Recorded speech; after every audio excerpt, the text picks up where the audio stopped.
श्री स्वामी समर्थ, जय जय स्वामी समर्थ। स्वामींचं नाव घेऊन मी या व्हिडिओला सुरुवात करते। यंदा 13 मे म्हणजेच बुधवारी अपरा एकादशीचं व्रत हे केलं जाणार आहे।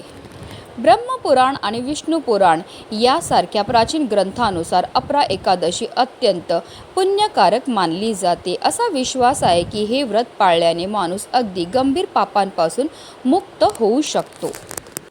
असे म्हटले जाते की भगवान कृष्णाने युधिष्ठिराला याचे महत्त्व समजावून सांगितले की अश्वमेध यज्ञ करणे, पवित्र तीर्थक्षेत्रांना भेट देणे आणि उदार दान करणे यासारखे लाभ या एकादशीमुळे मिळतात। अपरा या शब्दाचा अर्थ अमर्याद पुण्य असे आहे। तसेच अपरा एकादशीचं व्रत केल्याने पूर्वजांना संतुष्टी प्राप्त होते, समृद्धी आणि मृत्यू पश्चात आपल्याला मोक्षाची प्राप्ती देखील मिळते। अपरा एकादशीला अज्ञात पापनाशिनी एकादशी असे सुद्धा म्हटले जाते, कारण हे व्रत एखाद्या व्यक्तीला जाणून बुजून किंवा अजाणतेपणे केलेल्या पापापासून मुक्त करते। धार्मिक मान्यतानुसार या दिवशी श्रीहरी विष्णू आणि माता लक्ष्मीची पूजा केल्याने जीवनातील अनेक समस्यापासून आपल्याला मुक्ती मिळते। या दिवशी भगवान विष्णूंना तुळस, पंचामृत आणि फळे अर्पण करून पूजा केली जाते। या दिवशी देवी लक्ष्मीची पूजा केल्याने धन प्राप्ती होते। यासोबतच प्रत्येक क्षेत्रात अपार यश मिळण्यास, संपत्ती आणि समृद्धीत वाढ होते। या एकादशीला अचला एकादशी, जलक्रीडा एकादशी असेही म्हणतात। अपरा एकादशीचं व्रत केल्याने ब्रह्महत्या, गोहत्या आणि व्यभिचार यासारख्या गंभीर पापापासून मुक्ती मिळते। तसेच या व्रताच्या पुण्यामुळे पूर्वजांना शांती मिळते। अपरा एकादशीच्या दिवशी दानाला सुद्धा विशेष महत्त्व दिलं जातं। तुम्ही क्षमतेनुसार तांदूळ, गहू, डाळ किंवा इतर धान्य दान करू शकतात। यामुळे घरात कधी अन्नाची कमतरता भासत नाही आणि समृद्धी राहते। तसेच एकादशीच्या दिवशी कपडे दान करायला सुद्धा विशेष महत्त्व दिलं जातं।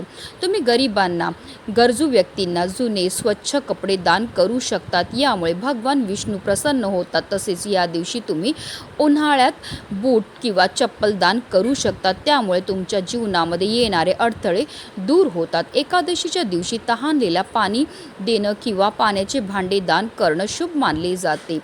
धार्मिकदृष्ट्या हा दिवस अतिशय महत्त्वाचा असल्यामुळे या दिवशी काही प्रभावी उपायांनी सेवा देखील केल्या जातात। आणि म्हणूनच अपरा एकादशीच्या दिवशी तुम्ही व्रत नाही केलं तरीही चालेल, पण इथे अर्पण करा। फक्त एक तुळशीचं पत्र, हे पत्र अर्पण केल्यामुळे आपलं 7 पिढ्यांचं दारिद्र्य तर नष्ट होणारच आहे, पण आपली कितीही कठीणातील कठीण इच्छा ही साक्षात श्रीहरी विष्णू पूर्ण करणार। त्यांच्या कृपेने करोडोच्या कर्जातून आपल्याला मुक्तता हे मिळणार। तर हे तुळशीचं पत्र आपल्याला कुठे अर्पण करायचं, कोणत्या वेळेत अर्पण करायचं त्याबद्दल सविस्तर आणि महत्त्वाची माहिती मी तुम्हाला या व्हिडिओमध्ये देणार आहे। तर व्हिडिओ पूर्ण पहा आणि जर तुम्ही माझ्या चॅनलवर नवीन असतील तर चॅनलला सबस्क्राईब करा आणि शेजारी बेल आयकॉन सुद्धा प्रेस करा, जेणेकरून तुम्हाला माझ्या नवनवीन व्हिडिओचं नोटिफिकेशन हे मिळत राहील आणि तुम्ही एक पण व्हिडिओ मिस करणार नाही।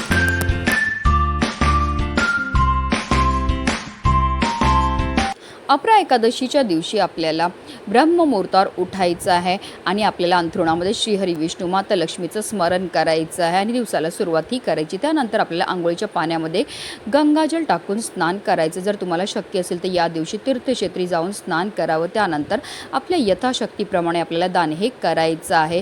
हे दान केल्यामुळे आपले पितृ आपल्यावर प्रसन्न होतात आणि आपल्याला सुखी संसाराचा आशीर्वाद देत असतात। त्यानंतर आपल्याला स्वच्छ वस्त्र परिधान करायचे, जर शक्य असेल तर लाल किंवा पिवळ्या रंगाचे वस्त्र परिधान करा। सर्वप्रथम आपल्याला सूर्यदेवांना जल हे अर्पण करायचं आहे। व्रत करायचा संकल्प करून घ्यायचा आहे। पूजेचे जे स्थान आहे ते आपल्याला स्वच्छ पुसून घ्यायचं आहे। भगवान विष्णू, माता लक्ष्मीच्या मूर्तीवर आपल्याला जलाभिषेक किंवा पंचामृताने अभिषेक हा करून घ्यायचा आहे आणि त्यांची आपल्याला विधिवत पूजाही करून घ्यायची आहे। श्रीहरी विष्णूंना पिवळी फुलं, पिवळी फळं, त्याचबरोबर तुळशीचं पत्र अर्पण करायचं आहे। पंचामृताचा नैवेद्य अर्पण करून घ्यायचा आहे।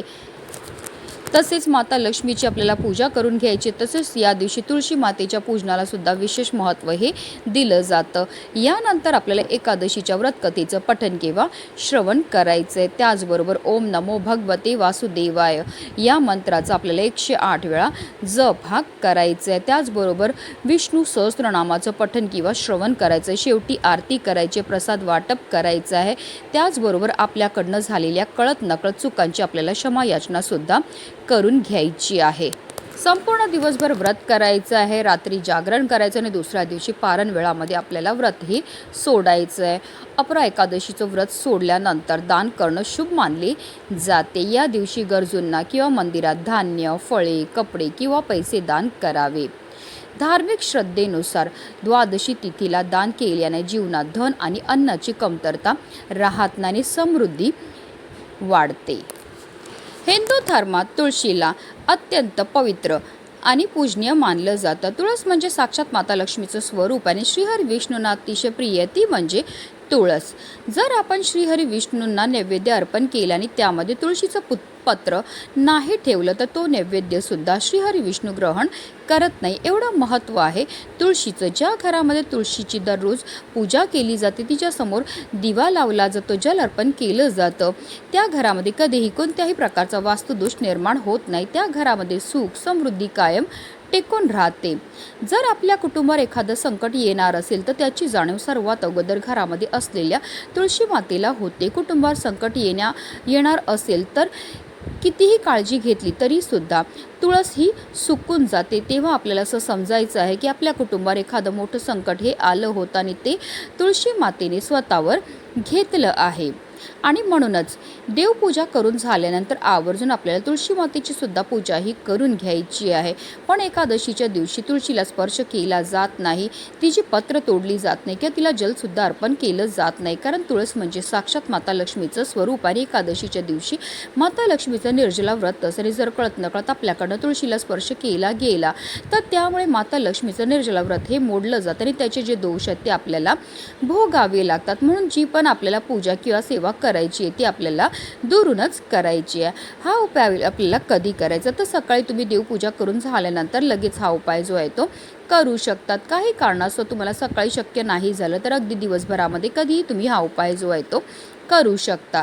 आता हा उपाय करण्याकरता आपल्याला एक प्लेट घ्यायची, प्लेटमध्ये आपल्याला थोडंसं कुंकू टाकायचं, कुंकुवामध्ये पाणी टाकून त्याचं गंध हे तयार करून घ्यायचं। त्याचबरोबर आपल्याला एक तुळशी पत्रसुद्धा घ्यायचं आहे। हे तुळशी पत्र आपल्याला स्वच्छ धुवून पुसून घ्यायचं आहे। आता तुळशीच्याच वाळलेल्या काडीने आपल्याला त्या कुंकुवामध्ये बुडवायचं आहे आणि त्यानंतर आपल्याला त्या तुळशी पत्रावर एक स्वास्तिक काढायचं आहे।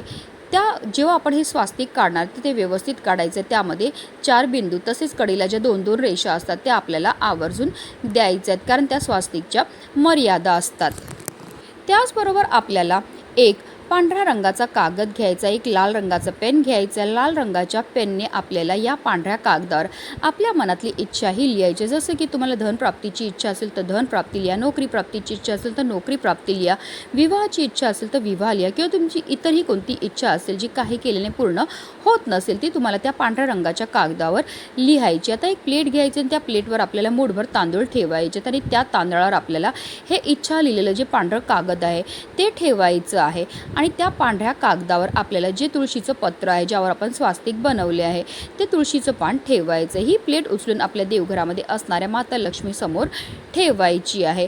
आता या तुळशी पत्राला आपल्याला हळद, कुंकू, अक्षदा, धूप, दीप, अगरबत्ती दाखवून घ्यायची। त्यानंतर माता लक्ष्मीचं स्मरण करायचे। जी इच्छा आपण पानावर लिहिली आहे ती आपल्याला बोलून दाखवायची। इच्छा पूर्ती करण्याकरता आपल्याला मनोभावे माता लक्ष्मीला प्रार्थनाही करून घ्यायची। आता आपल्याला तिथेच बसून काही सेवा ह्या करायच्यात। आपल्याला एक माळ जो पण तुम्हाला माता लक्ष्मीचा मंत्र येतो, जसं की ओम श्री महालक्ष्मी नमो नमः या मंत्राचा तुम्हाला 108 वेळा जप हा करायचा। त्याचबरोबर 3 वेळा आपल्याला महालक्ष्मी अष्टकमची सेवा सुद्धा करायची। या दोन्ही अतिशय उच्च कोटीच्या सेवा आहेत। या सेवा केल्यामुळे आपल्यावर फारच लवकर माता लक्ष्मी ही प्रसन्न होते। आता आपल्याला काय करायचं आहे, जो पांढऱ्या रंगाचा कागद आहे ज्यावर आपण इच्छा लिहिलेली आहे तो आपल्याला तिकडनं उचलायचा आहे।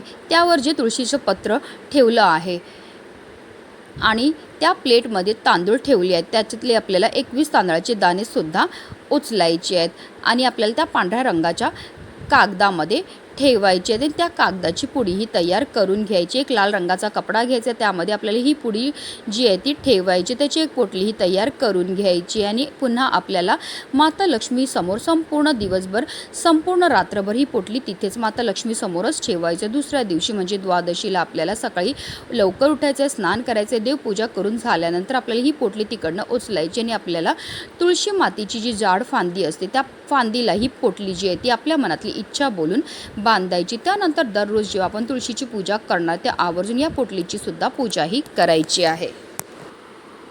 पोटलीला आपल्याला हळद, कुंकू, अक्षता, धूप, दीप, अगरबत्ती दाखवून घ्यायची आहे. जी आपण इच्छा त्या पोटलीमध्ये लिहून ठेवलेली आहे ती इच्छा पूर्ती होण्याकरता आपल्याला मनोमन प्रार्थना ही करायची. आता ही पोटली आपल्याला कधीपर्यंत तुळशीला बांधून ठेवायची, तर जिथपर्यंत आपली इच्छा पूर्ण होत नाही तिथपर्यंत आपल्याला ही पोटली जी आहे ती तुळशीच्या फांदीलाच बांधून ठेवायची. ज्या दिवशी आपली इच्छा पूर्ण होईल त्या दिवशी आपल्याला ही पोटली तिकडनं सोडायची आणि वाहत्या पाण्यामध्ये आपल्याला प्रवाहित करायची. अशा रीतीने आपल्याला हा उपाय जो आहे तो एकादशीच्या दिवशी करायचा. अतिशय प्रभावी असा हा उपाय केल्यामुळे आपली कितीही कठीणातील कठीण इच्छा ही साक्षात माता लक्ष्मी पूर्ण करणार आहे. म्हणूनच व्हिडिओ जास्तीत जास्त लोकांपर्यंत शेअर करा, जेणेकरून प्रत्येकाच्या आयुष्याचं कल्याण हो हीच मनामध्ये इच्छा.